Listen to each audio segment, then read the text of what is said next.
Good morning बच्चों। बेटे जैसा जानते हैं कि पिछले वीडियो में हम लोगों ने कांग्रेस ऑफ वियना या वियना टीटी पढ़ा। इस वीडियो में बच्चों हम लोग अब इसके बाद फिर आप लोगों के बुक के हिसाब से जो तीन पर्सनालिटीज हैं, Giuseppe Mazzini, Garibaldi and Giuseppe Mazzini, Garibaldi के बारे में, तो इनके बारे में बच्चों हम लोग बाद में पढ़ेंगे, क्योंकि जब हम यूनिफिकेशन ऑफ इटली पढ़ेंगे तो इन तीनों को कवर कर लेंगे। तो इस वजह से हम इनके बारे में छोड़े दे रहे हैं। हम सीधा आते हैं independence war of the Greek या ग्रीक वॉर ऑफ इंडिपेंडेंस। ठीक है बच्चों, तो हम लोग जो आगे वो पार्ट पढ़ेंगे वो पढ़ते हैं Greek war of independence. Greek war of independence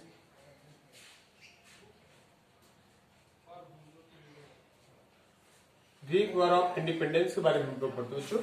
तो ग्रीक वॉर ऑफ इंडिपेंडेंस क्या था? ग्रीक वॉर ऑफ इंडिपेंडेंस तो हम लोग जानते हैं कि बच्चों यूरोप में एक बहुत बड़ा एम्पायर हुआ जिसे हम लोग ऑटोमन एम्पायर कहते हैं, जिसको हम लोग बाल्कन प्रॉब्लम के बारे में आगे कंसीडर भी करेंगे। We will study about this problems in form of the Balkan problems के बारे में हम लोग इसके बारे में स्टडी करेंगे भी। तो ये जो ऑटोमन एम्पायर हुआ जो कि टर्की में जनरेट हुआ, टर्की का एक बहुत बड़े एम्पायर के फॉर्म में इसका ओरिजिनेशन होता है। ऑटोमन एम्पायर का टर्की में जो टर्की को सेंटर बना करके उस्मानिया साम्राज्य के रूप में इसकी ओरिजिनेट होती है, और धीरे धीरे करके इसने यूरोप के बहुत बड़े पार्ट को अपने कब्जे में ले लिया। Very large part of the Europe were captured by the Ottoman empire. जब बच्चों इन्होंने बहुत बड़े पार्ट ऑफ यूरोप को उन्होंने अपने कंट्रोल में ले लिया, तो फिर after that you know that जब हम बाल्कन प्रॉब्लम पढ़ते हैं तो उसमें पढ़ते हैं कि धीरे धीरे करके इस एम्पायर को, ऑटोमन एम्पायर धीरे धीरे करके वीक होने लगा, वीकेंड होने लगा, कमजोर होने लगा। और जब बहुत कमजोर हो गया तो many states, many territories which were the part of the Ottoman empire were started to get the freedom. वो धीरे धीरे फ्रीडम गेन करना स्टार्ट कर देती है, वो इंडिपेंडेंट गेट करना स्टार्ट कर देती है। तो उनमें से इंडिपेंडेंट होने वाले पार्ट में से या कंट्रीज के रूप में से पहला हमारा ग्रीक था। तो ग्रीक की कहानी क्या थी बच्चों कि ग्रीक का अपना एक बहुत एंशिएंट टाइम से, अपना एक बहुत प्राचीन टाइम से, फ्रॉम वेरी एंशिएंट टाइम से ग्रीस सिविलाइजेशन अपने आप में एक एस्टेब्लिश सिविलाइजेशन थी, एक वेल नोन सिविलाइजेशन थी फ्रॉम वेरी एंशिएंट टाइम से। तो इस वजह से जब इसने अपने प्रूफ देना शुरू किया कि we were are not naturally the part of the Ottoman empire, in starting में we are existing free states के रूप में हम लोग एग्जिस्ट कर रहे थे। That's why America and many other peoples were exiled from the Greece after capturing by the Ottoman empire. उन लोगों ने बच्चों ग्रीक वॉर ऑफ इंडिपेंडेंस को सपोर्ट करना स्टार्ट कर दिया। तो when Greece started to start its independent war, then it was supported by the many parts of the world, yeah, different countries of the world, because Greece has its independent existence from very ancient time. तो उस Greek के मतलब ancient times से जो अपने एक independent existence था, अपनी उसकी एक अलग सिविलाइजेशन थी, ग्रीक सिविलाइजेशन को बेटे हम लोग पढ़ते हैं कि ग्रीक अपने आप में एक उसकी अपनी एक सिविलाइजेशन थी फ्रॉम वेरी एंशिएंट टाइम से। तो बेटे वहां पर जब रिवोल्यूशनरी नेशनलिज्म की मेंटालिटी स्टार्ट हुई, तो that was very much supported by those peoples were exiled by the Ottoman empires. तो वो लोगों ने भी उसको सपोर्ट करना स्टार्ट कर दिया, and it specially getting the support of the America. And एक राइटर थे बच्चों जिन्हें लॉर्ड बॉयरन कहा जाता है, वेरी इंपॉर्टेंट है एक नंबर में लॉर्ड बॉयरन, उनका भी बहुत ज्यादा सपोर्ट मिला। And he has connected a large money for the different activities of the independence war, for the independence war of the Greek, या for the different revolutionary activity for the getting the freedom of the Greece.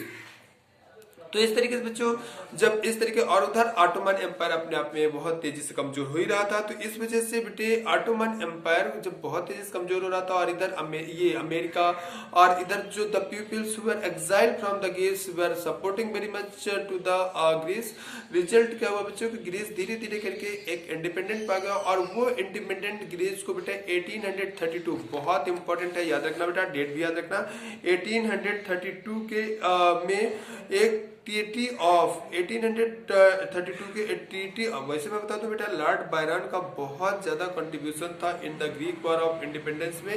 He has collected a large amount of the money for the different revolutionary activity for the independence of Greece. And कहा जाता है कि last में वो fever से उनकी death हो गई थी। He died because of the fevers. And लेकिन 1832 में ट्रीटी ऑफ कॉन्स्टेंटिनोपल की मीटिंग होती है बेटा। कॉन्स्टेंटिनोपल CONSTAUTIPOLE कॉन्स्टेंटिनोपल की मीटिंग में बच्चों क्या नाम से ग्रीस को एज ए इंडिपेंडेंट कंट्री के रूप में it got the independent from the किसके कंट्रोल से, from the control of the बच्चों ऑटोमन एम्पायर के कंट्रोल से ग्रीस को एक इंडिपेंडेंट के ग्रीस गेट ऑब्टेन द या मतलब independence by the treaty of Constantinople and Greek become a liberal, एक फ्रीडम, एक free independent as a country या नेशन स्टेट के रूप में हम कह सकते हैं कि Greek was establish as a independent nation states and after a long struggle by the support of the different foreign countries and ठीक है, where Europe was also heroic and struggle was become the token and nationalist success and victory gave the inspiration of the other revolutionary। और इस तरीके से बच्चों जब Greece को independence मिल गई तो और भी जो ऑटोमन एम्पायर के थे, क्योंकि ऑटोमन एम्पायर बेटे काफी कमजोर हो भी चुका था, तो ग्रीस के और भी जो ऑटोमन एम्पायर के कंट्रोल के कंट्री थे या नेशन स्टेट थे, they started also against the Ottoman empire and this way Ottoman empire बहुत तेजी से डिकेट होने वाला एम्पायर बन गया। एंड इसी वजह से उसे old man of the Europe या सिक मैन ऑफ यूरोप भी कहा जाता है। ठीक है बच्चों, तो इस तरीके से हम फिर से एक बार रिकैप करते हैं कि ग्रीस बेटे जिसका एक अपने बहुत ऐसे टाइम से अपना इंडिपेंडेंट एग्जिस्टेंस था, ग्रीस की अपनी अलग से सिविलाइजेशन थी and it become the part of the Ottoman empire. When Ottoman empire बेटे ओरिजिनेट हुआ इन यूरोप, स्पेशली टर्की को बेस बना करके, तो it captured a large part of the Europe and उसी में से हमारा बेटे ग्रीस भी कैप्चर हो गया इंडिपेंडेंस। एंड तो फिर जो ग्रीस ने जब ऑटोमन एम्पायर हमारा कमजोर होना स्टार्ट हुआ तो Greece started his independence war in 1821 and 20 में and Greek started and Greek started to fight against the against the Ottoman Empire to gain the freedoms and it was supported by those peoples who were exiled from the Greece at the time of the Ottoman Empire। so revolutionary peoples were तो exiled कर दिया गया and क्योंकि Greece का अपना एक अलग civilisation थी, एक अलग हेरिटेज था, एक अलग ट्रेडिशन थी, एक अलग सा एग्जिस्टेंस था फ्रॉम वेरी एंशिएंट टाइम्स में and Greece civilization is very famous civilization।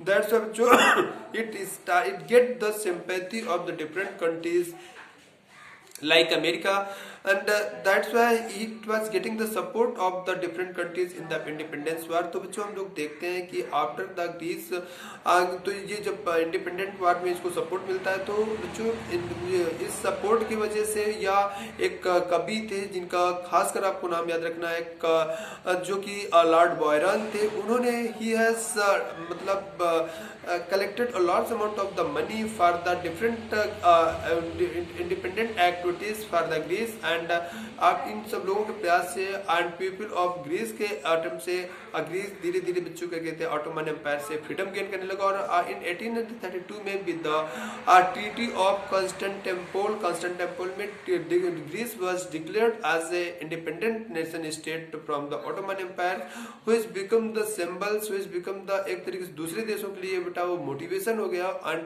Many other nation state also started to struggle against the Ottoman empires and Ottoman empire slowly started to break down and has धीरे धीरे करके कमजोर हो गया। इसी वजह से उसी ऑटोमन एम्पायर को हम लोग सिक मैन ऑफ यूरोप कहते हैं या old man of the Europe कहते हैं, जिसे बेटे आगे हम लोग बाल्कन वार में कंप्लीट करेंगे, बाल्कन वार में पढ़ेंगे। तो ये बेटे ग्रीक वार ऑफ इंडिपेंडेंस था, इसमें Lord Byron, support of America, people of exiles कप और स्पेशली सबसे ज्यादा इंपॉर्टेंट 1832 की treaty of Constantinople by which Greece was declare as a independent country. ये चीजें आपको याद रखना है और इतनी चीजें याद रखना है। अगर एक नंबर के क्वेश्चन में आएगा, अगर इसका एक्सप्लेनेशन करने के लिए आता है तो आपको फैक्ट कुछ याद रखना है कि एक इंडिपेंडेंट एग्जिस्टेंस था, इसका अपना हेरिटेज था, इसकी अपनी सिविलाइजेशन थी एंशिएंट टाइम से, और अपना अपनी खुद रिकॉग्नाइजेशन थी of the Greece that was after the origin of the Ottoman empire in Europe it was captured by the Ottoman empire and Ottoman empire ने बच्चों जब इसको अपने ग्रिप में लिया तो धीरे धीरे करके ऑटोमन एम्पायर जब कमजोर हुआ तो Greece started its independence war which was supported by the different countries of the world as a sympathy because it has its own existence from very ancient times. It was not naturally the part of the Ottoman Empire, that's why it was supported, and Lord Byron, who was very famous poet and has collected a large amount of money for the different activities, independent activities of the Greece. ये आपको पढ़ना है। और इसके बाद by the Treaty of Constantinople, Greece was declared as an independent country from the Ottoman Empire, and यही Greek War of Independence है, which was the symbol of, which was also the motivation of those which were the part of the, which were captured by the Ottoman Empire, and they also started for their independent existence। ठीक है, तो ये बेटे आपका Greek war of independence है। हम आगे के लेक्चर्स में इस चैप्टर को रिवाइज करेंगे। आप लोग पढ़ते रहो और एग्जाम के लिए बेटे तैयारी करते रहो। You have got a very golden chance that time extension.